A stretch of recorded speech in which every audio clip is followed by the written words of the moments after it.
Howdy there, everybody. Welcome back. Happy Skews Day to you. It's December 5th, 2023. I'm Trey. That's Mark. How you doing, Mark? Good, bud. So this isn't really a sports thing. It's also a politics thing, but college football playoff was announced, Yeah. and Oh, please. the entire state of Florida is so fucking pissed. I'm pissed Uh, with them. Go ahead. Politicians of the state are threatening legal action against the NCAA for like passing a bill to punish the NCAA or something for it's college, not the NCAA, whoever runs the college football championship, the CFB or whatever it is. Yeah. Like it's like people are so fucking mad about not being cast in the TV show that is the college football playoffs. So, okay. All right. So first of all, I could probably spend a whole hour-long show just Right. talking about this because obviously I'm a big, Alabama hater, admittedly, so I do have some bias. But for anybody that's not really kept up or whatever, if you haven't heard, the Florida State Seminoles went undefeated this year and won their conference, which is the ACC, which is ostensibly a Power Five conference. An undefeated Power Five champion has never before been left out of the college football playoff, but they were this time in favor of Alabama, who did win the SEC, but they have one loss. They have a loss. Florida State doesn't. Most people expected that Alabama wouldn't make it. I expected they wouldn't make it. Then they did, and a lot of people are upset, myself included. I think it's horse shit. I think that Alabama or not be in it this year because the fourth team that got in was Texas, who beat Alabama straight up head to head in Alabama. That's their one loss. So I just don't know how there could be any argument, but they made the argument and said, fuck it, we're putting Alabama in anyway. And people are upset. It is funny. I admit it is funny that the state of Florida is like trying to pass laws that would somehow garner some revenge for this because I don't understand how that's supposed to work. But they did get hosed as far as I'm concerned, and I don't blame them for being Sure. pissed off. But like to be hosed, you have to pretend it's a meritocracy in any way, shape, or form. Do you know what I'm saying? Right. Like Yeah, it's and like it's clearly not. it's a TV show, and they wanted to cast the teams with the bigger fan base, and that's the end of it. It's Yes, like, that's true. Are you telling me this is all about the money? Right. I mean, yeah, no, I know, but that's like, but see, obviously we all know that that's true, but like the people that run it and the people in charge of it or whatever, like, would, of course, none of them would ever admit to that being the case. You know what I mean? They would not, they'd be like, no, we went through, our process that we followed and determined these were the four most deserving teams under the circumstances. Like they would never acknowledge that it is what you just said. It's like, Alabama's like the fucking New York Yankees of college football or whatever. They're the evil empire, huge fan base, hated by many, many more on top of that. It's going to make more money having them in than a Florida State team with an injured quarterback and whatnot. But, it's just I don't care for it, Mark. I don't care for it. And I hope Alabama gets wrecked. Sure they won't, but I hope they do. Florida State got a bowl game against LSU, right? So if Florida State wins their bowl game against LSU, they'll have more rights to shit talking. But if they lose, I would at least wait till you win your bowl game to talk more shit, right? Is it LSU or is it Georgia? I thought it was one of them, but you got to win. Either way, you got to. Yeah. Anyway, let's talk. The Orange Bowl. Yeah. Yeah, well, some people have talked about them. They said that they should. Sorry, I told you I could talk about this. Some people said that they should boycott that bowl game and then just like hang a banner. Yeah, no, it is Georgia. And Georgia, who many people thought was the best team in the country, but they lost to Alabama in the SEC championship game. If they win that game, which they probably won't, even if they do play it, but if they manage to beat Georgia oftentimes don't show up if it ain't like in the playoff or whatever. They've done that before. If they beat Georgia, I think they should just claim a national championship and be unapologetic about it too. Just hang a banner and tell everybody else to kiss your ass. That's what I would do if I was them. Anyway, we can talk about what the show is about now if you want to. I appreciate you sliding it in there though, using the legislation angle to make it relevant. So thank you for that. But yeah, we can move on. Let's forget college football. Let's talk about the more insane world of American politics. So we talked last week about the school voucher scam going on in Tennessee. Fun development. A lot of Republicans don't seem to be in favor of this. For example, let me quote here from a guy named Sam Whitson in the legislature. It concerns me. It could spiral out of control. Current voucher participants have performed worse. Everyone should be subject to the same standards. There you go. people talking census, but other Republicans are mad because they realized the voucher money could go to Muslim schools. Yeah, yeah, And I'd be like, sure, use racism for good for once. I don't know right. what to tell you. Guess it's, better than just using it for what they normally use it for. I figured I maybe this is not at all the case, but I figured like state level Republicans in Tennessee, I know a lot of them, they're definitely they represent like super rural districts and areas and shit. So I feel like if they were being, uh, you know, honest in their assessment of it, that you would think a lot of them wouldn't be on board with it. But usually these people, they just, toe the party line regardless. A lot of them. So I'm glad some of them are speaking out, Mhm. even if it is for racist reasons in some cases. So, while we're on the subject of weird racism, so Marjorie Taylor Greene was doing a Q&A on one of her social media platforms, a video, and was asked about like, public like welfare programs. And someone asked a fairly question with a pretty woke premise about how people unfairly associate like needing welfare with like people of color and all that. And Marjorie Taylor Greene responded by saying, "Of course, I know plenty of white people who were just as lazy as black Yeah. people." Didn't she say like, or worse than black? Didn't she say it's like, there's Yeah. plenty of white people out there are like lazy and don't work. They're worse than black people even. I mean, that's what she said, right? Something Mhm. like that, pretty much. Yeah. Yeah. Oh, God help I've us. heard I don't know about you, but I heard growing up versions of that kinda argument Mhm. plenty of times from racists trying to, like, defend their racism by saying that they weren't racist because they also thought that, They also hate poor what white people. they also exactly, and they would the way I've heard people put it before was like, "Hey, as far as I'm concerned, there's white N words too," except, they Mhm. wouldn't say the N word or whatever, and that's it. They try to say, "It ain't about race, it's just about class." I hate poor of course, Yeah. these would usually be working class rednecks in Clay County saying this anyway, but you gotta have somebody to look down on always, as many as possible, preferably if you're these Uh, people. Elsewhere in crazy Congress people, Senator Joni Ernst apparently almost choked to death at a Republican caucus meeting last week. And Rand Paul had to give the Heimlich maneuver. And here's how she reported the news. As Burgess Everett said, "Whoa, Rand Paul used the Heimlich maneuver on Joni Ernst at a Senate lunch today. She was choking on some food per 10 days. She's okay." And she quote tweeted it with, "Can't help but choke on the woke policies Dems are forcing down our throats." It's like you're defibrillated from like your heart stopped. You're defibrillated. You're Yeah, like fucking woke nonsense. Like yeah, one pinch. yeah, it's pretty fun. I mean, I gotta admit, that does crack me up, and just because of how on the nose it is for them, but it would be funny if like, if she had choked to death and then Mhm. her colleagues made this remark about it or whatever, you know Right. what I mean? Oh, they would have. Sadly, Yeah. Senator Ernst choked to death on the woke agenda being shoved down all of our throats by the Democrats. She Yeah. won't be the The last casualty. they. I mean, because Rand Paul is technically a doctor, ophthalmologist, or whatever. But he could pronounce her dead and put it on her like her death certificate. Her cause of death is Joe Biden's woke nonsense. Yeah. Oh God. Over in Texas, my old home state, there's been some weird shit going on where like some Republicans have been got caught meeting with like Nick Fuentes, who's the Groiper, out now Nazi. Nick Fuentes is a Nazi. Yeah. He calls his group the Groipers. They're huge anti every kind of immigration basically, and will openly say Nazis are cool. Nick Fuentes, if you've forgotten, is the guy that says it's gay to have a girlfriend because it's Mhm. like, oh, you get a girlfriend, you're cuddling, that's gay. Yeah, So right. weird. So they had a bunch of Republicans are mad about this. The ones who consider themselves sane. They tried to introduce a resolution banning associations with Nazi sympathizers and Holocaust deniers, and it was voted down. Well, who would we have to meet with? Like, who would we have to associate with Right? anymore? It's like if you start They banning associations with Nazi sympathizers and Holocaust deniers, we're just going to have to associate with each other and nothing yeah. else. The complaint was that the resolution was too vague and, quote, could create future problems for the party, its leaders and candidates, obviously. And they called it a slippery slope. This is a resolution, was part of a pro-Israel resolution they were trying to pass. They can't even denounce Nazis, associate with Nazis in their pro-Israel resolution. Everything's so fucking stupid right now. And this Texas Senator Bob Hall, he was asked outside of this meeting, he was asked about whether or not they should be meeting with Nazis and stuff. He says, "I've had meetings with transgenders, gays, and lesbians. Does that make me a transgender, gay, or lesbian?"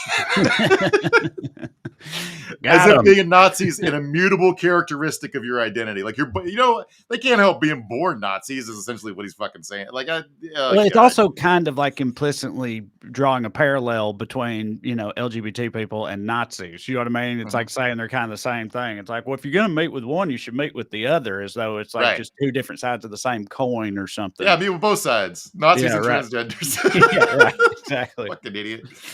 Yeah, Yeah. everything's so goddamn dumb. Yeah. Well, let's get into it. With us, as always, is producer Matt back there doing his thing. This is Weekly Skews. Before we continue, I want to remind y'all of a few things. But of course, number one, if you'd like to see me perform stand up comedy live in the flesh, and you should, go to TreyCrowder.com, get your tickets to my upcoming shows. This coming weekend, I'll be in Lowell, Arkansas at the Grove. Always have fun in Northwest Arkansas. The next week, me, Corey, and Drew are together in Nashville, Tennessee at Zany's, our annual homecoming for the holiday shows. Always a good time. Then I got a bunch of 2024 dates coming and adding more every day. So come see me. Also at TreyCrowder.com, you can find a link to me and Corey's travel log around here and over yonder. It's quite the comedic romp around this country and across the pond. You can also check out the audiobook on Audible, which we do read. If you enjoy this program and would like to show your support, what you can do is you can sign up on Patreon. You go to weeklyskews.com/more, or go on Patreon and look me up. Either way works. $5 a month gets you access to full-length bonus episodes. We do 2 a month. We're doing another one later this very week. We do Q&As. We cover topics that happen in between, just things we want to talk about. It's a lot of fun, so you should check it out and support the show in the process. Now, as for the show tonight, Henry Kissinger has, of course, died after far, far too long walking this earth. He managed to finally succumb to the sweet release of death at the age of 100 last week. We're going to be talking about his legacy, not exactly a shining eulogy in store for Henry Kissinger from Mark, but we're all looking forward to it a little bit later. But first, we begin with the Daily Dumbass. Matt, graphic, please. Tonight's DD, anyone who thought you couldn't pay George Santos a small sum to have him hype up a fellow congressional felon. This is a video that John Fetterman commissioned. Right. On Cameo. Hey, Bobby. Look, I don't think I need to tell you, but these people that want to make you get in trouble and want to kick you out and make you run away, you make them put up or shut up. You stand your ground, sir, and don't get bogged down by all the haters out there. Stay strong. Merry Christmas. All them haters. Yeah, so should have gave you a little more context. That was aimed at Senator Bob Menendez, who, of course, is embroiled in his own legal scandals, and John Fetterman Right. calling it a double standard, not erroneously. And in an effort to highlight it for people, he commissioned this cameo from George Santos, very hilariously, I might add. Yeah. Quite the So move. so Bob Menendez, if you don't remember, is the New Jersey senator who got caught being allegedly bribed with gold bars from Egypt to funnel weapons to them as part of the Armed Services Committee, which he chairs. We'll talk a little bit more about that in a second, because some pretty funny news about that. So the first thing George Santos did when he left Congress was raise his cameo rates from $150 to $250. And this is the most honest living George Santos has ever made, as far as I can tell. And so another one he commissioned, somebody dedicated one to their fantasy football league. George Santos said, "Hey, fantasy football league, dorks, ha ha ha. Looks like one of your friends isn't really your friend. You should really consider a new friend because he thinks none of you get laid because you're a bunch of dorks and never get anything right on your fantasy football league." And man's got to pay his legal bills. I get that. Yeah. But this is so fucking ridiculous. Santos finally got kicked out of Congress on Thursday. We'll talk more about that in a second. But I want to touch on Menendez because some news today. The gold bars that they found in his house that he denies were from this businessman named Daibes, an Egyptian American businessman who's connected to Egyptian intelligence. They were previously stolen from Daibes, and he reported them stolen. The cops got them back. So the cops have their serial number, and they know that Daibes had these gold bars. So he got bribed by money that was already documented by the cops. This is so fucking stupid. Oh God, I can't believe. So okay, so the guy who bribed him paid him in gold bars that had been cataloged by the FBI because he had reported them stolen, and they got them back for him. They got stolen from him back in like 2013 in an armed robbery. Cops got him back. They were cataloged as evidence. And then this guy bribed him with the same evidence. Would you go with gold bars if you were being bribed, Mark, or you go cold hard cash, or the also popular small satchel of diamonds? Well, the reason people use diamonds is because they're untraceable, but also we live in a universe with cryptocurrency, and basically the only use case for cryptocurrency is moving large sums of money that cannot be traced. Illicitly, yeah, the solution's right there in front of you. And I can sort of understand, like, Santos is incredibly frustrated he got kicked out of Congress and so many other assholes like this aren't. And I sort of empathize with him. Like, Santos is the first guy to get kicked out since James Traficant, congressman from Ohio, who was basically in bed with the mafia and he got tried and convicted multiple times of being so. And then he died mysteriously under a tractor.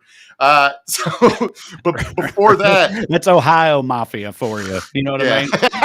Like, instead of like, getting sunk to the bottom of the river, like sleeping with the fishes with concrete shoes on, he just winds up underneath the tractor, That's fucking hilarious.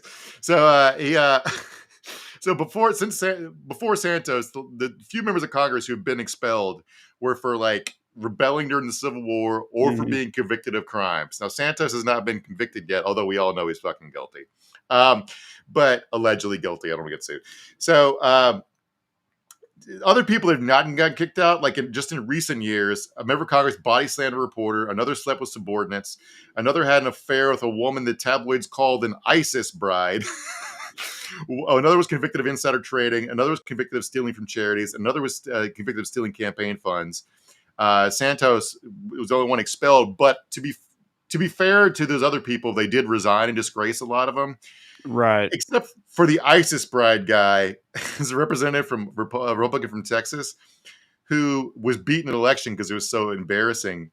But the woman who was in ISIS, her name was Tanya Joya, and she's told the Daily Mail that Taylor was turned on by her past as a jihadist. Like, he was really in to banging her specifically because it wasn't like I'm overlooking her ISIS history. He loved her. No, he was into that. ISIS. Yeah, that's why I like it. Yeah. He's like sticking it to ISIS in his mind, I guess. He's probably a big Mia Khalifa fan, probably. Do you want to tell him my Mia Khalifa take that you find astounding? I mean, I didn't know if you wanted me to tell him. Yeah, I'll tell Mark. We brought up Mia Khalifa. One time I threw out the fair. He said that we were talking about Mia Khalifa once, who, Muslim porn star, got death threats and stuff for being a Muslim porn star. And then she went on to be like a commentator and stuff. She was hugely, I guess still is pretty hugely famous. And she had said something that made news, and we were group texting about her. And Mark said that if 9/11 never happened, she'd just be the hot chick at Buffalo Wild Wings. Her whole thing was doing scenes in a hijab, and I was just like, that niche probably became way more prevalent after like Americans became way more interested in Middle East and Muslim stuff. Anyway, if you don't believe me, this sort of like, I'm gonna quote here from the ISIS bride lady Tanya. For me, it was making love, but for him, it was just sex. Whenever's in town, 4 or 5 times a night, he was all over me, specifically because she was in ISIS. I just think that's a point in my favorite. This is only tangentially related to this, but it's just always been such a wild thing to me. I got a buddy from back in Tennessee who also does stand up. I guess I'll leave his name out here, but Corey and Drew and everybody knows him. We've known him for years. He had a girlfriend years ago. I mean, we're talking 10 years ago or something at this point, but he had a girlfriend who left him. Right. And like sometimes like people like, especially in the South, somebody like a guy will get left by a girl, and then next thing you know, she's like living with a woman. She's a lesbian now or whatever. So people will be like, God damn, how bad were you as a dude? You turned her gay or whatnot? That old chestnut. Well, this girl left him and then joined ISIS after that.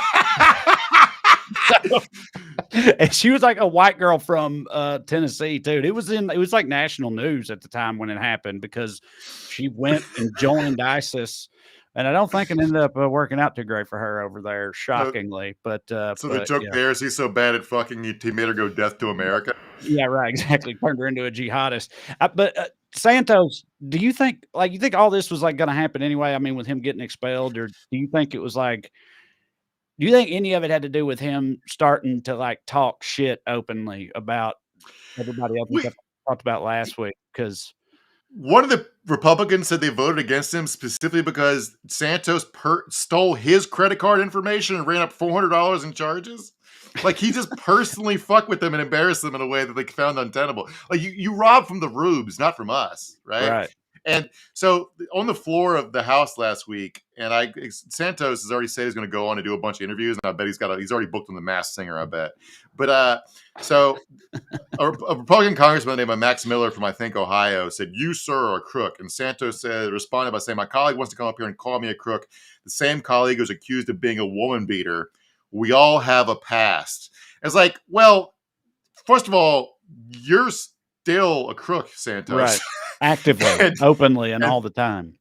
And this guy, Max Miller, is still a shithead. If you want to know the details of it, he was accused of being abusive he used to work in the Trump White House, and he dated Stephanie Grisham, who was one of the Trump's press people, and she accused him of cheating on her and being physically abusive and being a liar.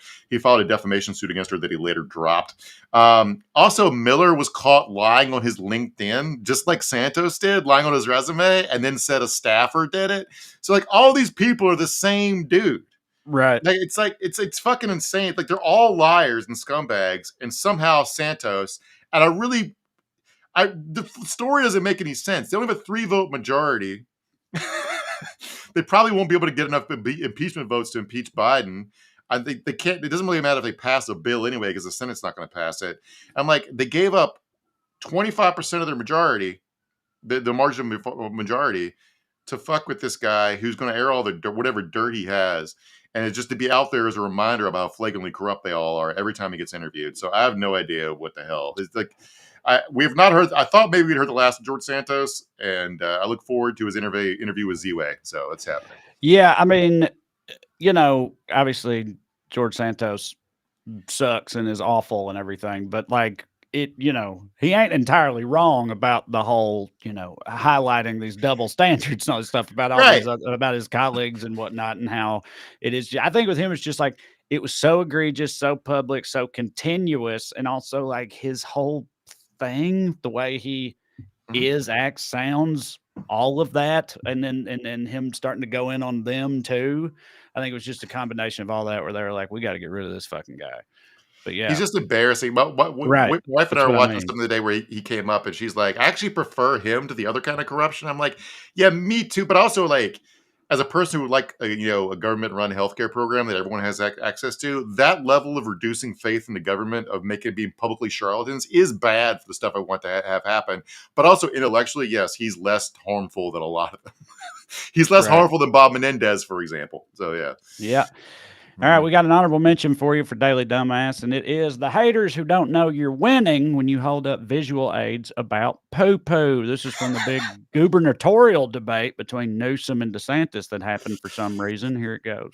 For some reason. Streets. We've also invested in unprecedented resources in reforming our behavioral health system. Ron has literally the worst mental health system in America, forgive me, outside of Mississippi and Texas. And so, with all due respect to being lectured on some of these topics, Ron DeSantis is not the one I'm going to be listening 30-second response. You're, I'm looking at total time. Governor DeSantis, about 2 minutes. He needs it. This is a map of San Francisco. There's a lot of plots on that. You may be asking, what is that plotting? Well, this is an app where they plot the human feces that are found on the streets of San Francisco. And you see how off the streets. We've also... So, again, I said this on stage in San Francisco this week, but it was like, I don't know that I'd have brought that up if I'm the governor of Florida. You know what I mean? The only place where I assume people do more public pooping than San Francisco is in Florida. It's like, like the old saying goes, shouldn't throw rocks if you live in a crack house.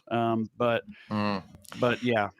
Did you watch any more? This whole thing was a farce. Like, it was like, you asked what happened for some reason. This happened just because these two wanted to be on television. Yeah, that right. Was it. And Newsom, who I don't like very much, absolutely mopped the floor with him. So I will just say that I enjoyed that aspect of it. Newsom had a line that was like, "But there's one thing in closing that we have in common. It said neither of us would be the nominee for our party in 2024. Yeah. So I was like, that was pretty gangster.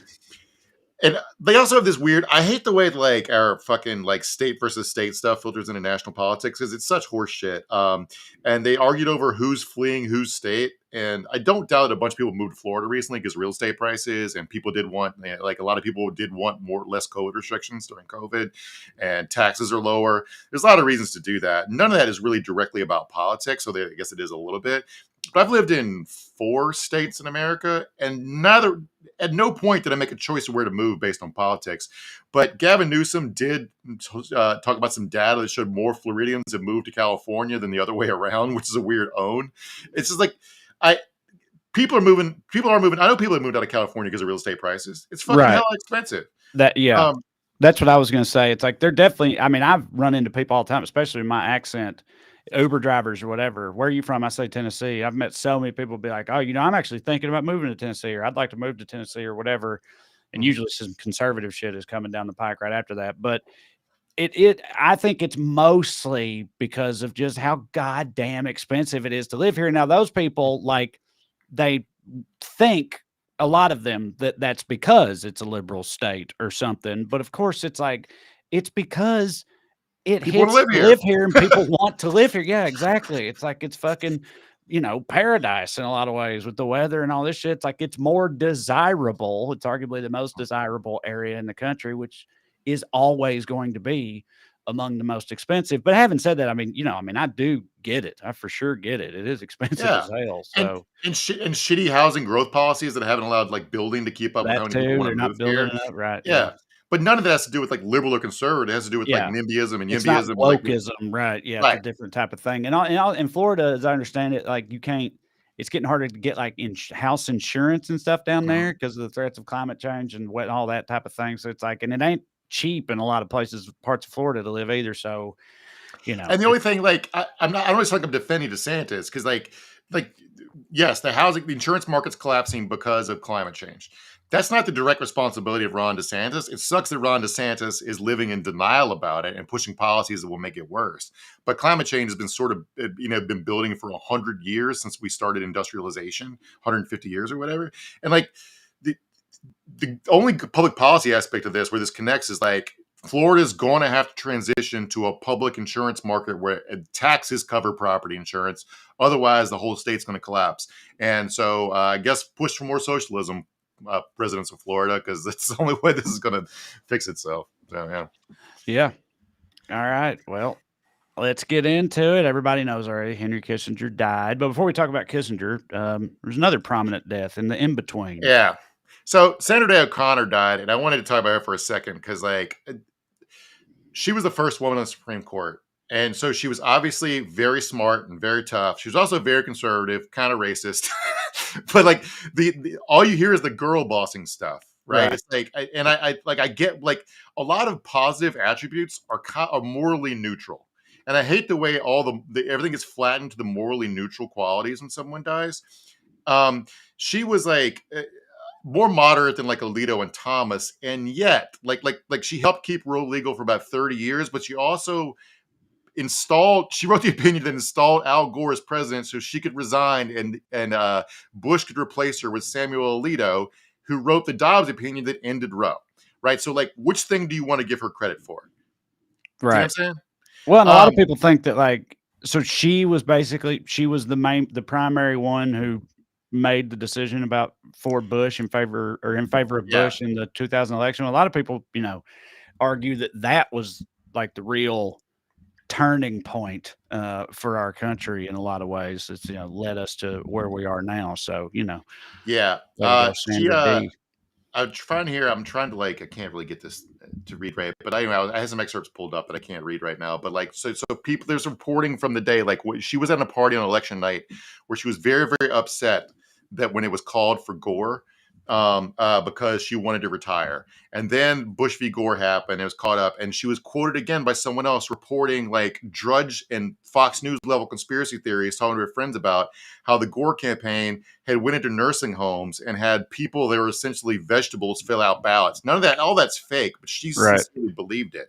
So when they did this horseshit fucking opinion to install Bush as president. Now, Bush might have won an honest recount anyway. We'll never know because there's never been, like, there have been various studies and whatever, and they all come down very, very close. But, like, the logic of the opinion was fucking awful. And they knew it, which is why they put in the opinion, this opinion is to never account for anything else ever again. Please don't use this going forward. And immediately within 2 decades, Brett, Supreme Court Justice Brett, the sex offender guy, Kavanaugh. Brett Kavanaugh is quoting it in Minority Opinions like it has the force of law. And I just wanted the main reason I want to talk about her before we get to Kissinger, and we'll transition with this. Jay Willis, who writes for Balls and Strikes, a legal blog I read sometimes, brought this back up that he wrote when George H.W. Bush died. Political hagiography is not about displaying good manners. It is the critical final component of a system that quietly whitewashes the misdeeds of the powerful. What those who insist on the rules enforcement are saying is the more unseemly portions of the deceased record don't affect them. As they have spent their lives downplaying or ignoring the real-world impact of that record on others, they urge dissenters to perform respect for now one more time and to save their complaints for a later date. But is an illusory promise because it is made to silence minority voices, those for whom the occasion of a person's death might be their last real opportunity to be heard. History is written by the victors and shaped by the obituaries. All right, let's talk about Hank Kissinger. Indeed.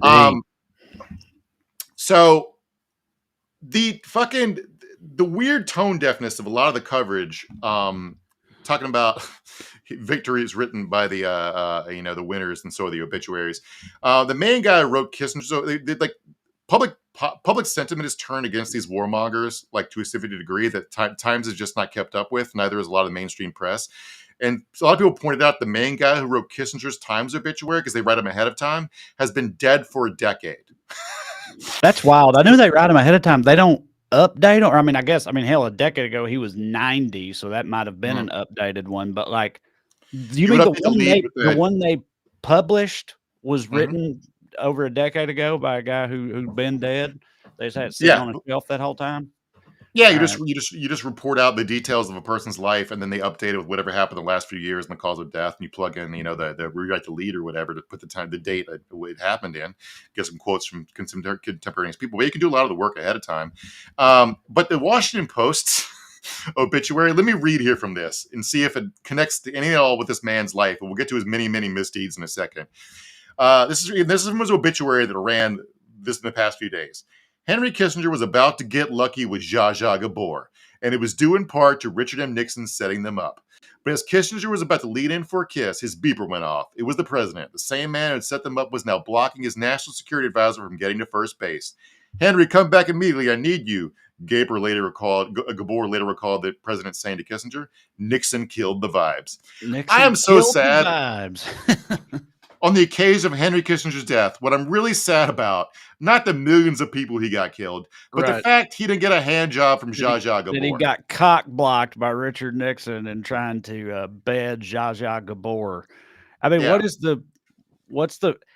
look, obviously most of it is bad. Well, I guess that's the answer. I was going to say, obviously most of it is bad, but the dude undeniably was hugely influential in so many ways and had a hell of a resume of evil over decades and decades. How did the blown hand job make the cut? But I guess that's part of the rationale, is because they don't want to talk about a lot of that. Because he's cool. Stuff. Right. He went to all the coolest parties and got laid by the coolest chicks who thought who somehow were attracted to power.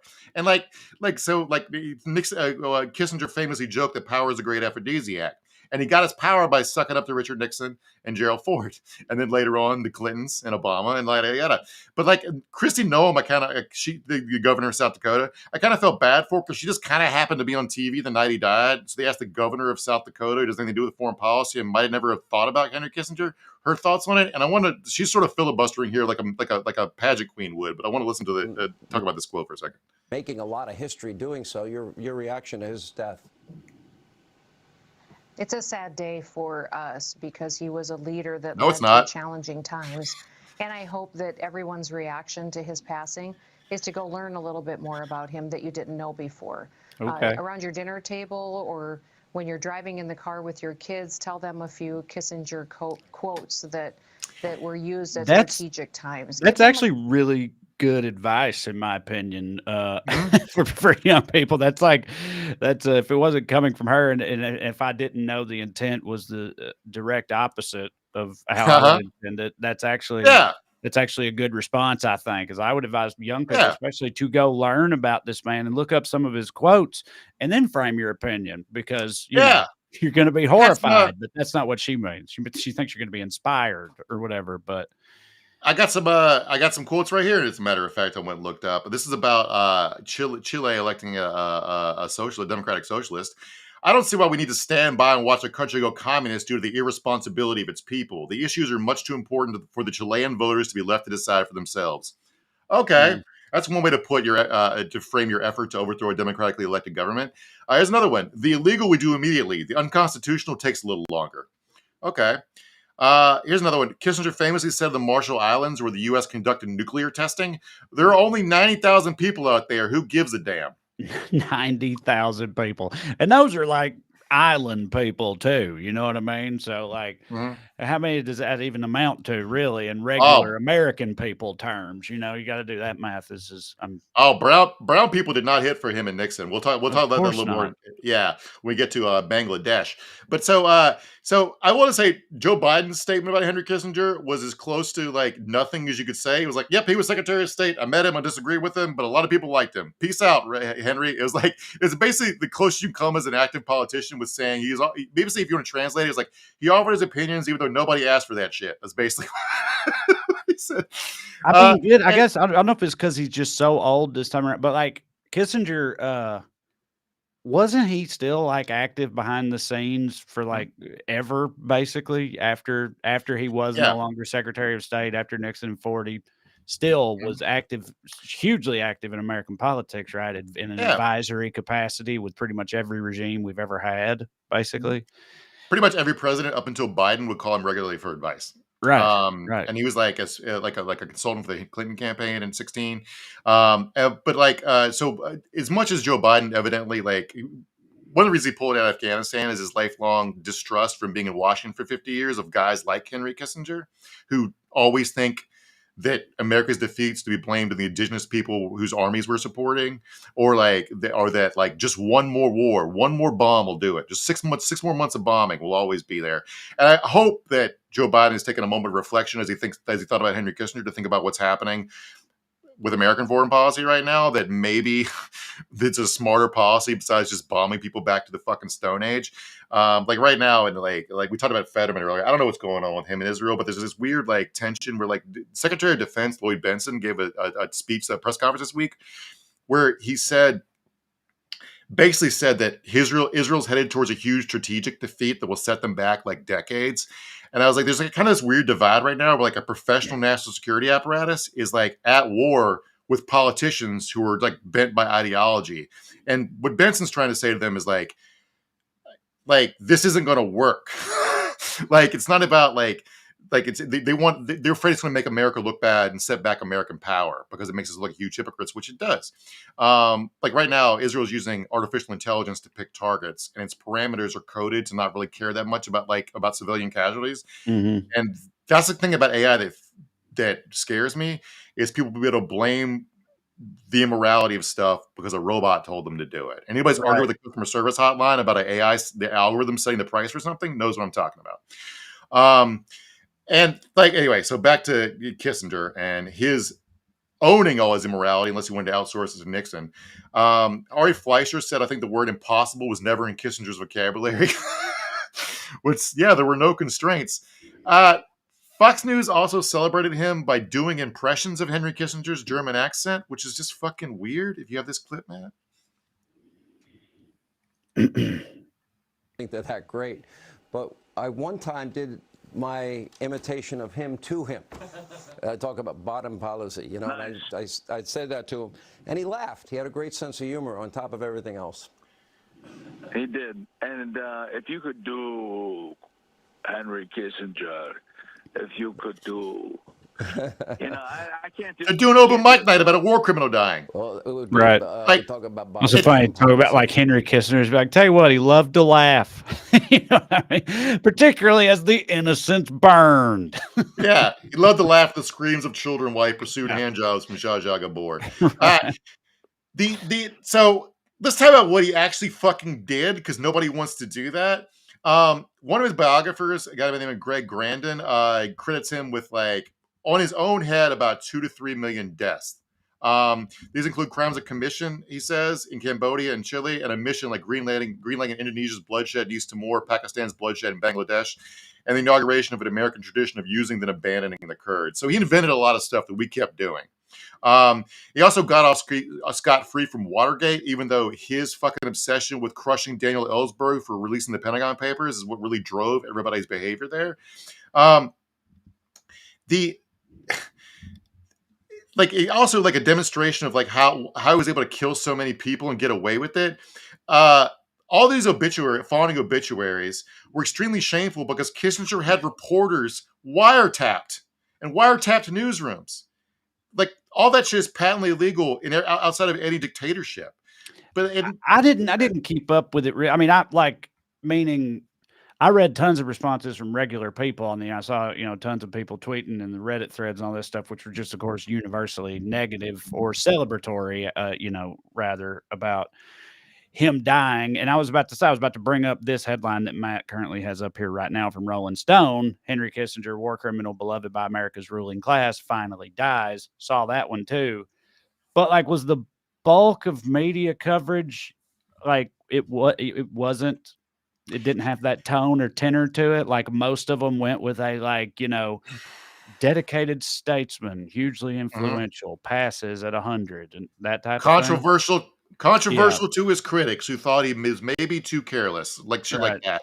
And I'm already dreading Trump's obituaries. It'll describe him as controversial and flamboyant. Yeah. So like his entree into politics, if you guys aren't aware, like he was a Harvard professor who was a consultant for Nelson Rockefeller, who was campaigning in the Republican primary against Nixon. So Nixon won the primary, obviously, but during the general, because he was connected to Harvard. This was during the Paris peace talks in '68 to end the Vietnam War. He operated back channels between Nixon and the peace talks to sabotage them, basically telling the South Vietnamese he would get them a better deal if they didn't agree to anything that was happening in Paris. The Vietnam War ended up not ending until 73, 75. So every person who died in Vietnam, Cambodia, Laos, be they American or anybody from those countries, their blood is directly on the hands of Henry Kissinger. Right. It could have been ended earlier, right? But he didn't for political benefit for Nixon, right? Essentially. Nixon was running on a secret plan to end the Vietnam War, but he also wanted to use the political, he wanted to triangulate against the anti-war left for being un-American. So if the war ended, he would have none of that to run on. Right. Right. So I tried to do the math about how many people, just Americans, died because Henry Kissinger did this in '68. So of the 51,000 Americans who died, about 20-some thousand came after 1968. So the families of at least 20,000 Americans should be lining up to piss on Henry Kissinger's fucking grave, they died in a feudal war after it was already over, so Richard Nixon could be president, and Henry Kissinger could be Secretary of State and National Security Advisor. Right. Cambodia, what they were doing in Cambodia, it was the North Vietnamese were moving weapons through trails in Cambodia, so they basically decided to illegally bomb a bunch of civilians there to try to destroy the supply networks. Killed about 100,000 people out of a population of 7 million. Sorry. Right. It had nothing to do with it. People that were citizens of a completely different country just happened collateral damage because our enemy was coming through there and no one cared about these people or where they lived. So we just bombed the shit out of it. It'd be say there's a missile components factory in Charlotte, North Carolina. And Russia blew it up along with the whole town, a bunch of civilians to keep us from shipping weapons to Ukraine. That's somewhere in the neighborhood of what happened there. Except that's a weapons factory. This is just people who live in a village that North Vietnamese soldiers are pulling wagons through. And I want to quote here. I know a lot of people are probably familiar with this Anthony Bourdain quote. One thing I loved about Anthony Bourdain, may he actually rest in peace, his shows, is he traveled among regular people. And one reason travel makes people more open-minded and liberal is because you don't see people according to stereotypes of their politics or their governments. You see them according to the food they eat, and then it makes you realize that everyone around the world just wants to hang out with their family and eat food. Yeah. So Anthony Bourdain said, once you've been to Cambodia, you'll never stop wanting to beat Henry Kissinger to death with your bare hands. You will never again be able to open a newspaper and read about that treacherous, prevaricating, murderous scumbag sitting down for a nice chat with Charlie Rose or attending some black tie affair for a new glossy magazine without fucking choking. And like that's sort of how I think any sane person should feel about Henry Kissinger. Like one of their bombing campaigns in Cambodia, again, killed 100,000 people. They called it Operation Breakfast because with the idea while they were eating breakfast. Yeah, that's pretty crazy. I thought it was because it was the most important bombing of the day for them or something, but that's not true because it's because it was like an afterthought probably for them is the worst part about it. In Cambodia and Laos, the United States dropped more bombs than it dropped on Germany and Japan during World War II. Again, we were not at war with Cambodia and Laos, and those were illegal fucking bombings. It's like, and all this was conducted on behalf, Nixon, if you guys remember with the madman theory, Nixon was openly trying to look like a psycho. He was doing all this shit to try to scare the Soviet Union and North Vietnamese into being better negotiators or being more afraid of America by acting like he would launch. He was acting like a crazy person, but in the course of doing these bombings. But you are what you fucking act like, right? Yeah, it's like I'm sure the people in Cambodia or whatever, you can't be like, hey, listen, that was just a bit I was doing, by the way. It wasn't even about you guys. It was really, I was just trying to, freak out Russia or whatever. So thanks for playing along. And there's 100,000 people dead. Yeah, they're just like all these people that died are just bit players in Nixon's melodrama.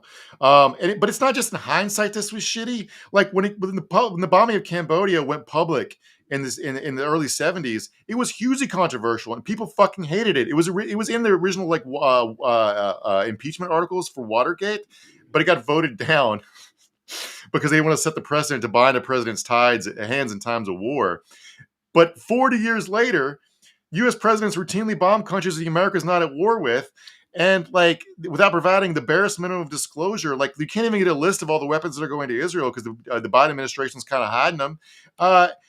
So there a couple years ago, 4 American Special Forces operators died in West Africa. I think it was in Niger or Lagos, and Lindsey Graham, who at that time was the chairman of the Senate Foreign Armed Services Committee, didn't even know we were operating there. It's not just America's fighting wars in places the citizens don't know. The Senate Armed Forces Committee didn't know. And I hate this shit so much, man.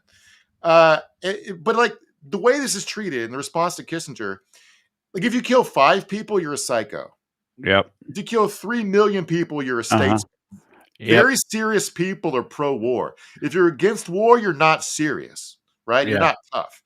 And that's the more depraved Kissinger's actions are revealed to be, the more the establishment sees him as a serious statesman who understands harsh truths. Right. It's like he spoke truth to power, and that power was this villagers in Laos. Yeah, he made the difficult choices that other people didn't want to make, and that type of thing is how they frame it. Right. And not for nothing, his evil genius shit, air quote genius, didn't work. The North Vietnamese fucking won. Right. Pinochet got kicked out of fucking Chile. And didn't the shit that all the stuff in Cambodia it sort of laid the groundwork for the Khmer Rouge, however you say it, Khmer Rouge. I'm sure I'm saying that wrong, but when Pol Pot killed all the intellectuals, me and you would have both been executed because we wear glasses. Yeah, not for being. I'm not calling myself an intellectual. I just mean literally they killed people that needed glasses because glasses are for smart people. And they did elevate the Khmer Rouge, the most extreme hardcore communist faction, precisely because it's a communist idea to heighten the contradictions, right? To draw people apart. But they wanted the Nixon Kissinger wanted to heighten the contradictions to make communism look more evil, but not letting the socialists win, to let out murderous psychopath communists take power. Right. All right. So all those people are I don't know if they go in his official tally because he didn't directly have a hand in killing them, but they did want the Khmer Rouge to be in charge of Cambodia.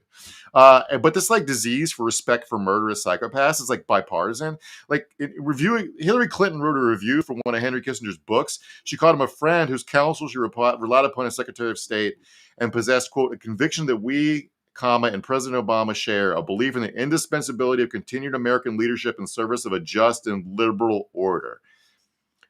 I just want to emphasize when they say liberal order in this context, they mean economically liberal order. Yeah. They do not mean politically liberal order. So Kissinger also loved Hillary Clinton. He thought she was the best Secretary of State of his lifetime, who wasn't him. And I was thinking about like when Trump administration assassinated Qasem Soleimani, the Iranian general. Iranians like mourned him in the streets, and American leadership acted like taken aback, grossed out by it. And for sure, he was a murderous psycho as well. But even if you put every death in the Syrian civil war on his head, he could not kill nearly as many people as Henry Kissinger. And nor did Soleimani get to date Jill St. John, who played a Bond girl in Diamonds Are Forever. So like, I think when I see all these warmongering people on each side, like different sides of political like conflicts and wars, I want to be like, can you guys just get in a room and fight? Can Henry Kissinger and the Khmer Rouge just knife fight this motherfucking shit out and leave the rest of us out of it? You know? Right. Well, no, because they're important people, Mark. Mm-hmm. The people that do the fighting are not important. They're expendable. Yeah. You know, you already covered it. In Marshall Islands, we just needed to test some of our countless number of bombs over there, and who gives a shit that people actually live there? It's immaterial. It's all in service of the grand American experiment. I wanted to mention Pakistan and Bangladesh for a second. So, in the guise of other Cold War global chess game bullshit, Kissinger and Nixon like helped Pakistan do a genocide against the Bengali people in what's now modern day Bangladesh, and they did this because they were trying to like get rapprochement with China, and they thought India and China's border was falling into the Soviet orbit, and yada yada yada. Plus, they were but all this real politics shit. The reason I bring it up is just justification for racism. A lot of times, like let me read Nixon recorded talking to Henry Kissinger about what he thought of the Indian people. I don't know why the hell anybody would reproduce in that damn country, but they do.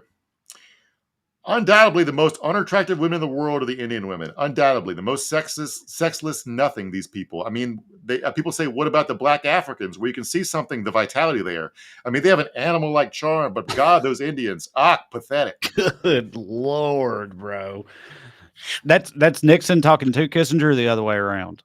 Yeah, Nixon. Okay. That's Nixon talking to Kissinger, but Kissinger go, yes, good idea. So Nixon would talk to Kissinger about how Jews are evil. Remember, Henry Kissinger is Jewish. Right. You're talking about the Jews from Harvard who opposes foreign policy. Nixon, Henry Kissinger is a Jew from Harvard. Yeah. You're like, yeah, the other Jews from Harvard. They're the problem. One of the good ones.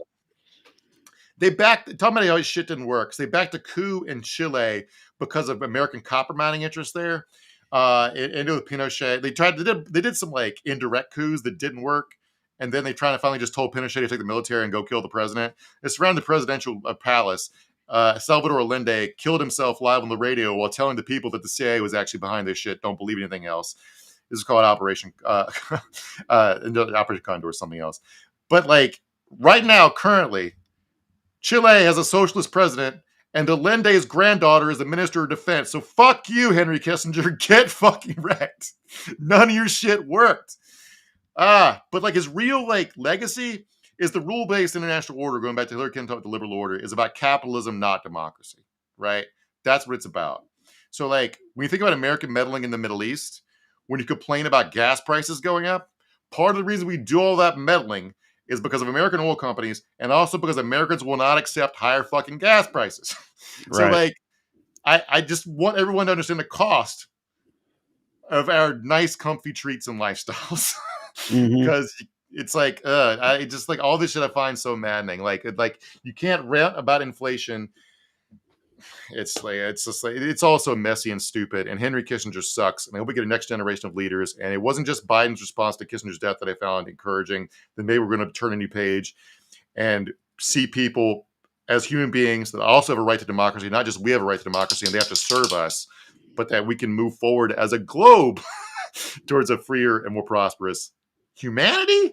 Is that possible? I don't know. I mean, sure would be nice, but it's not like I feel like things are trending upward as of late. I mean, it's been the hardest part of the past few years for me in terms of all this shit. Is that like I used to genuinely believe that the trajectory was, on the same, or that, it was unaltered. Like over a macro enough time frame, we went in the same general direction, gradually upward and onward type of thing. And then, but lately, I don't know. It feels like we've backslid.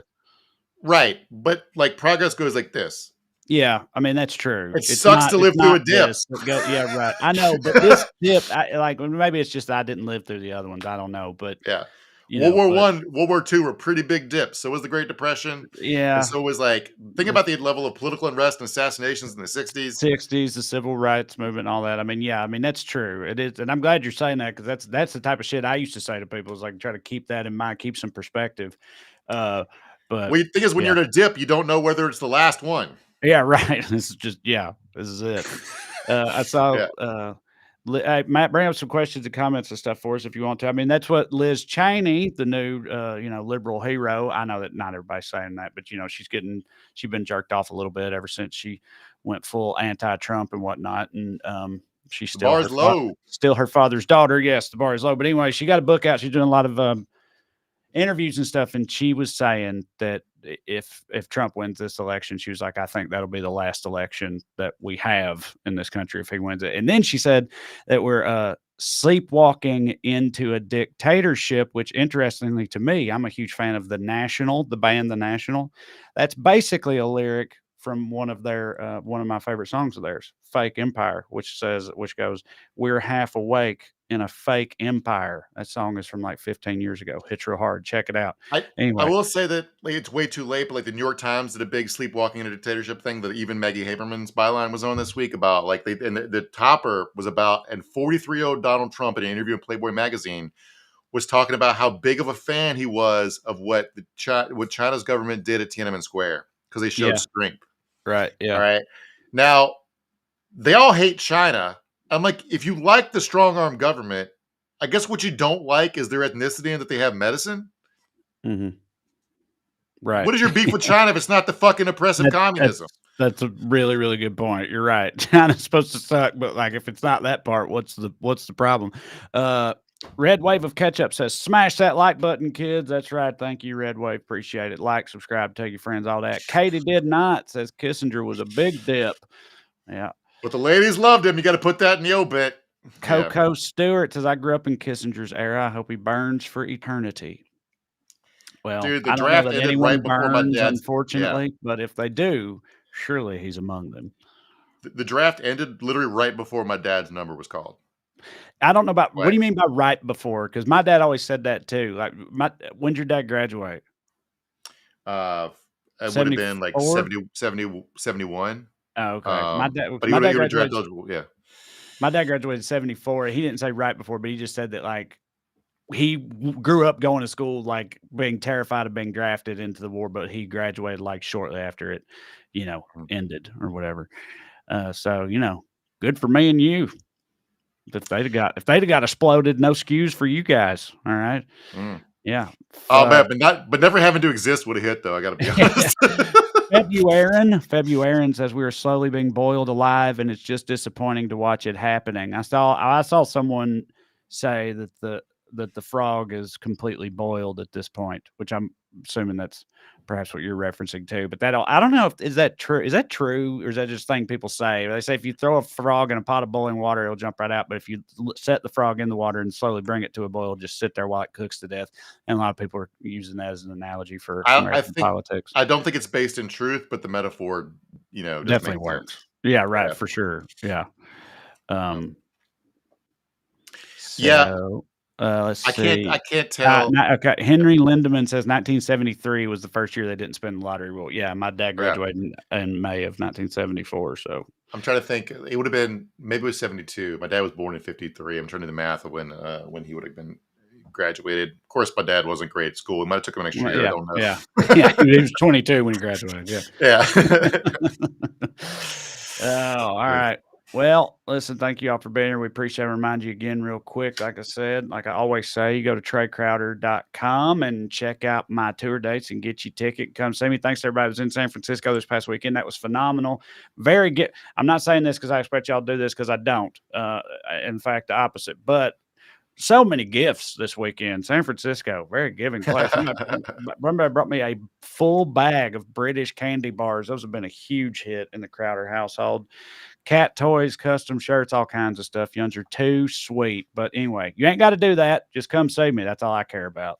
TreyCrowder.com. You can also find me and Corey's book, Round Here and Over Yonder, on there. And for this show, if you enjoy the show and would like to support the program, which we of course appreciate, go to weeklyskews.com/more. It'll take you to our Patreon. You can also just go on Patreon and search for my name. $5 a month, you get 2 full-length bonus episodes per month. It's a lot of fun, more of what you already know and love. And yeah, it helps the show out in the process. So we appreciate it. But the main thing is you keep coming back every Skews day, and we will too. So let's do it. Holiday season. Let's get into it. We'll see you in 7 days.